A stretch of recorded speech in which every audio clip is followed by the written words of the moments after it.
I'm so excited about this slab build for my new office desk.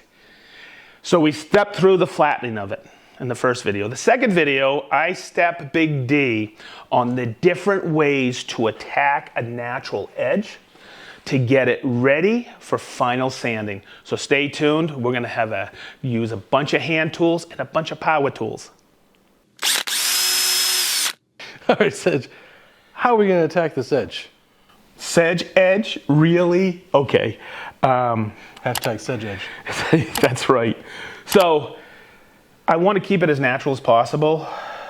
And there's a variety of things we're going to use. We're going to use the draw knives to remove some of the old back, or more so the cambium. We're going to use rotary discs or flap wheels for the power drill. We're going to use a brand new tool I got called the Restorer. It works fantastic. Okay. I'll show you how that works. And we're going to use the Rotec sander. And to get into the nooks and crannies, maybe some chisels. So this is what I meant by keeping as much as possible. This is basically where I'm going to sit. Okay, this here is a piece that we're going to have to take off because it's already cracked. So I'll attack that from underneath, but I still like this ledge here. So, but I don't want a sharp edge, so I'll show you how to do that. We'll remove this little branch. But when I say I want to keep as much as natural, look at that beautiful wave in there. Wow. What we want to do is, we have some cambium fibers in here. I want to take out these insect marks. Over here, same thing. This is the tough part. But if you look at this natural wave in here, that's basically the grain. Yeah. So I want to keep some of that. I want to remove this aged oxidized wood. So Chris, I'm going to have you back up. I'll come down here. And this is what we're going to get to before our final sanding, Big D. Using draw knives. I like this little tumble home design feature. As I brought it up over here, we'll do it down there on that side. Okay. It's natural over here. So it's just a variety of different tips and tricks I can show you on how to attack this. Let's do it. You bet. Okay, so if we look over here, Big D, I started doing this a little yesterday. I said, time out, I can teach you a lot with this. I want to get rid of this punky area here. I am going to fair this all in. I see a lot of times on social where a lot of people are using drawer knives. I have several, the two we're going to use, and we'll start with this for the small stuff. We'll just take it like this. What you're doing is you're drawing it to you, and that is digging in. So sometimes I'll take it and bevel down for a little less cut. Now, I want you to feel the difference. This is a larger one, and you'll see where I can really hog out a lot of material. But you gotta be careful because grain will pull it up. So you gotta watch your grain. And if you're getting too much, it's time to switch directions. Okay, and we'll just work it like this. And I'll coach you with this. You gotta be careful as you draw it to you. Okay, so I'll have you work this one. There you go.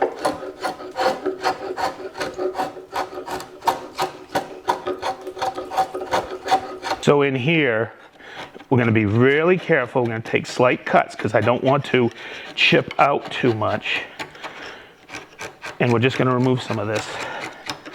Okay, so the next area I want to attack is I want to start coming in here. The drawer knife, I don't believe is the right tool. I just picked this up. I want to see how it works in here and back in here. I put the nylon brush. This is called the Restorer, so I just want to check it out and see what we're up to.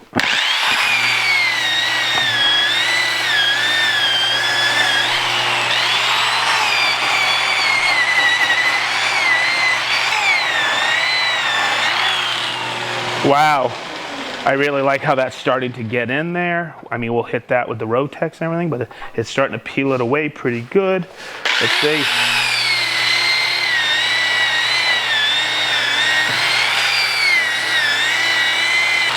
So it's a back and forth with tools. Like right here, I don't like this. It's kind of punky. So I'm going to start taking some of that back like this. I don't want to lose a lot of that, but I don't want that imperfection. That's right where I'm going to be standing. So I'll start doing some of that like here. And I'll start to shape this a little bit better because this is where my arms are going to be at the desk. And I'll start taking some of that out. But boy, the combination of these tools is really awesome. So Big D, I really like what you were saying when I was attacking this. As I'm coming in there, you said you'd never see any of that grain. and you'll start to see how some of that really cool grain is starting to come in.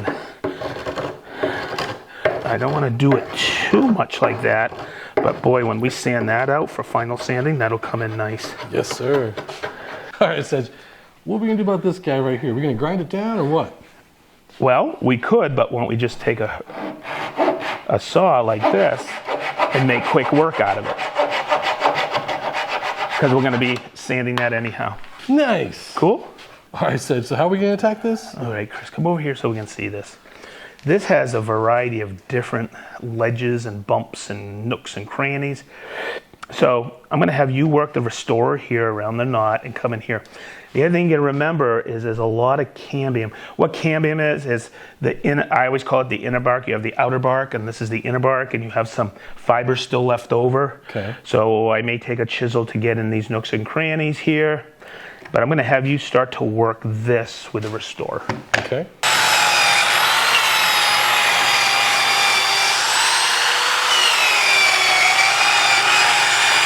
So there's little areas in here where I'm going to start to use a chisel, but I got to be very careful with it as I break everything else out.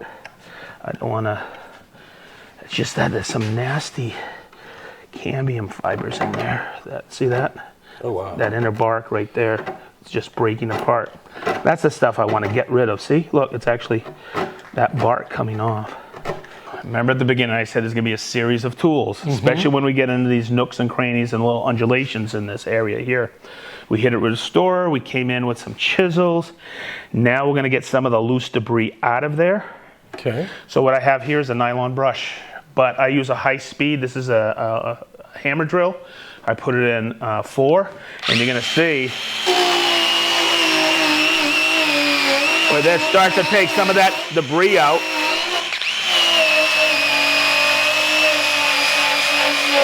So another thing I picked up for the restorer is this stainless steel wire brush. So you got to be careful because it'll put a lot of striations in there. But boy, it makes quick work. I'll show you.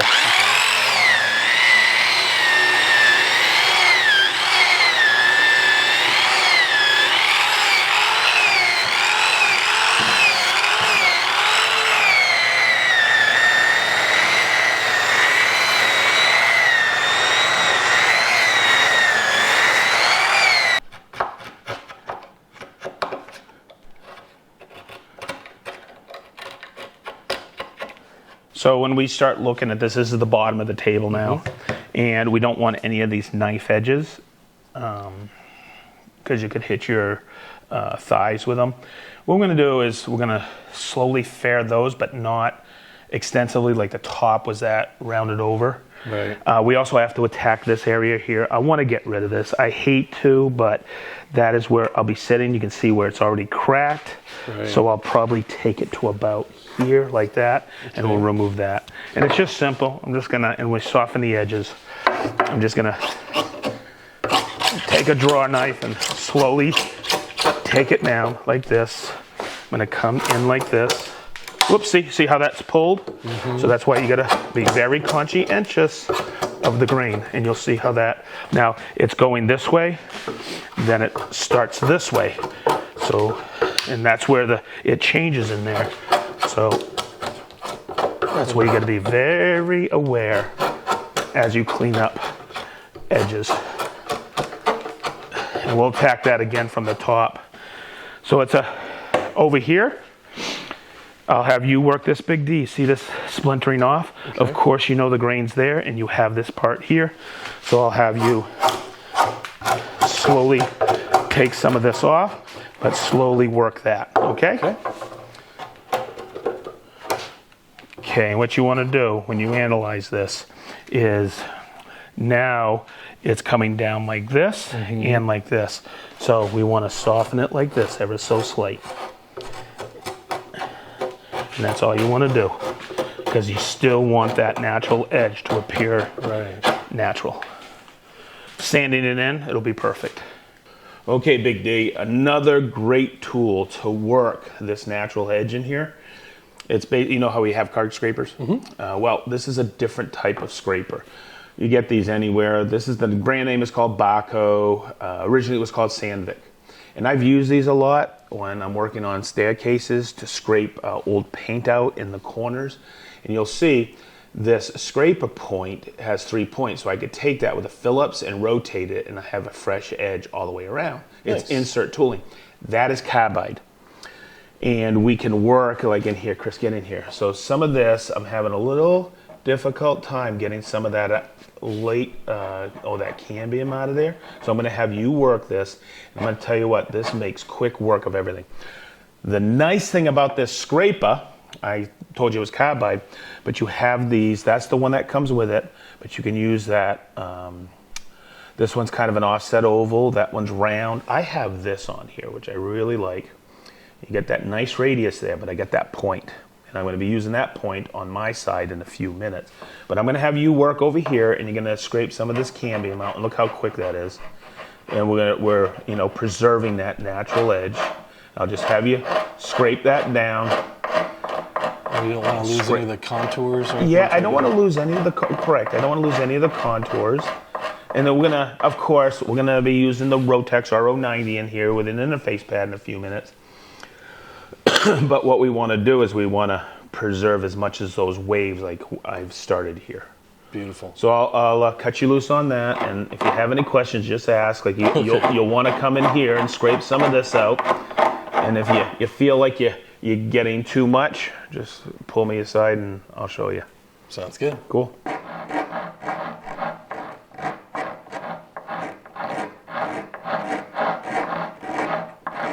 The live edge is coming to life. Nice. While Big D's over there scraping, I want to get in here, Chris. I am right in here. So I've said this a few times. This is where I'll be sitting, and I really want to work this edge nice. I want it comfortable. And I'll tell you what, this scraper, when I have this radius, lets me get right in here and scrape this out before I hit it with my Rotex. And you'll see, as Big D was saying down there, it's almost like the grain appears. So Big D, what we did on that side with the draw knives, we're going to start taking down now. On this side, same process, but if we look at this side, Chris, come in, there's not a lot to do, and it's going to go fairly quick. I just like this because that was my practice area, so we're just going to hit it with draw knives and go from there.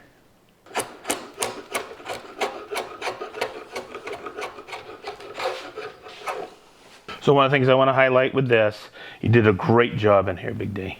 What I'm going to do is I'm just going to break this wire edge.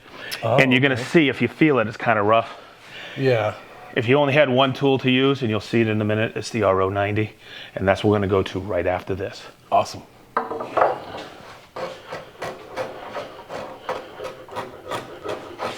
Big D, what do you got there? It's my RO90.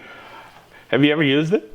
A couple times, but I try to keep it clean. Oh, you're full of it. You've never even used it. Hey, I want to make sure that people watching this video understand this. One of the best tools I have ever used for a natural edge. It makes quick work of it.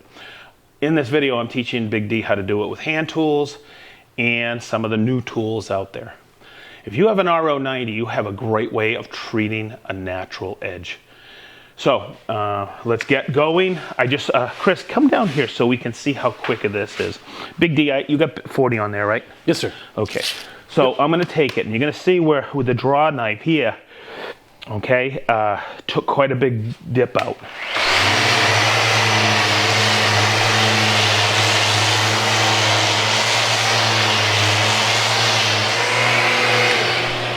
And magically that grain's appearing. We've taken those heavy cuts out. So you can see it's basically a grinder with killer dust extraction. So we're gonna have at this. We'll start with 40 grit because we're gonna leave it like that until final sanding. But we're gonna take all the heavies or the flats out, and then we'll go with our interface pads.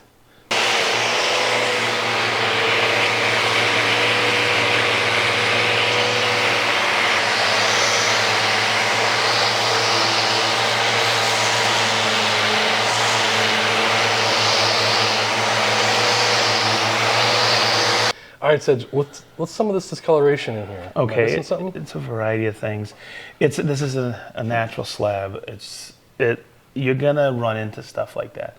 You don't want to grind it down too much, but see, this is kind of, what I do is I want to make sure I take a fingernail and put it in there. It's not punky, so it's still good. It's just something happened in the growth of the tree that you get that discoloration. Okay. And in here, this may have been some water spotting and water damage, but that's okay. It's still a solid slab. Yeah.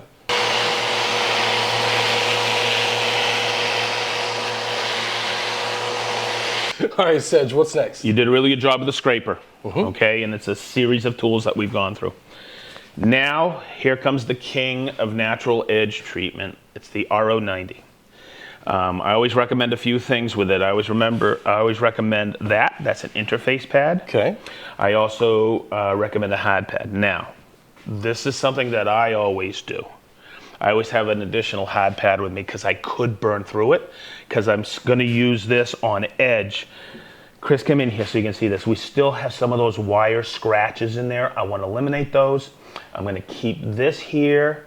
I'll fair it, but this makes quick work of it, and I'll show you what I'm talking about. I'm using it on edge. So the reason I say have an additional hard pad is you may wear out the pad. It's pretty hard to wear this one out, so check it out. I'm going to come in here and start working these areas.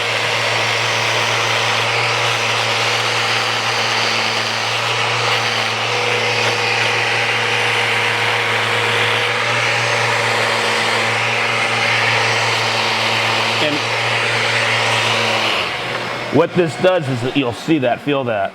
And because I want to get in those nooks and crannies with the edge of the pad.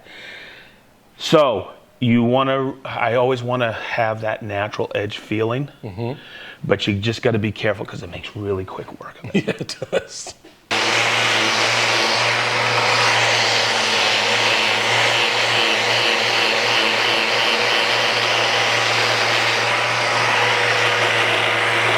So let's look. Yes, I need some more paper, right? Okay, and I'm always changing out.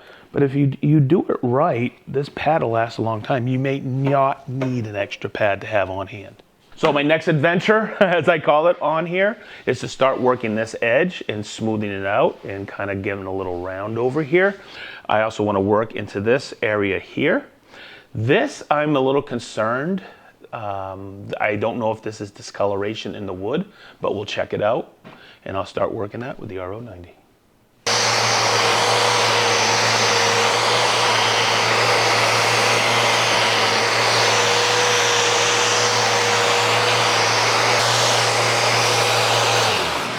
Okay, this is good to know. I got rid of a lot of that discoloration in here, but I'm starting to see flat spots emerge, and it's going to be a back and forth going forward because I need to have something that kind of fairs this, but also doesn't leave flat spots. So it'll follow the contour, and that's what an interface pad does. It actually, and if we can get in here, Chris, this is, I think, one of the greatest things about Rotex sanders and all the sanders at Festool is these interface pads. I'm going to take this, I'm going to put it on here, line up the holes, and you're going to see how I'm going to come in here and start to work this with the interface pad.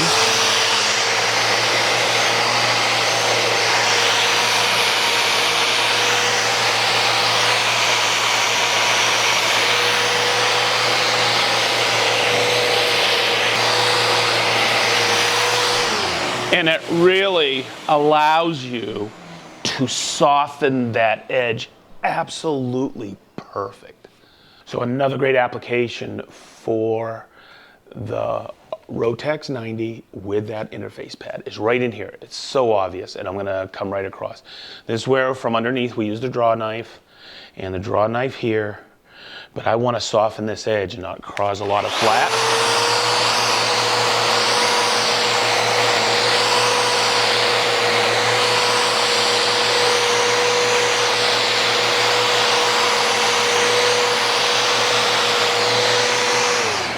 And I'll tell you what, that just makes quick work of that every single time.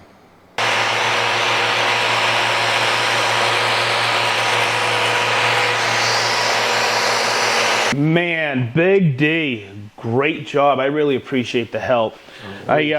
This is really cool because we did the top and we stopped. We did it all with 40 to level.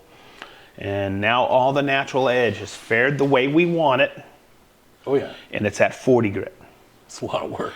It is, isn't it? There's a reason they call it woodworking. Working's a much longer word, but it is a ton of work. I can't thank you enough. I think you picked up quite a few skills. Yes, sir. So you can see when we do the natural edge, it is just a progression of tools to get it where you want. Right. So, how do we always end these? Be positive. Stay sharp. Wicked sharp.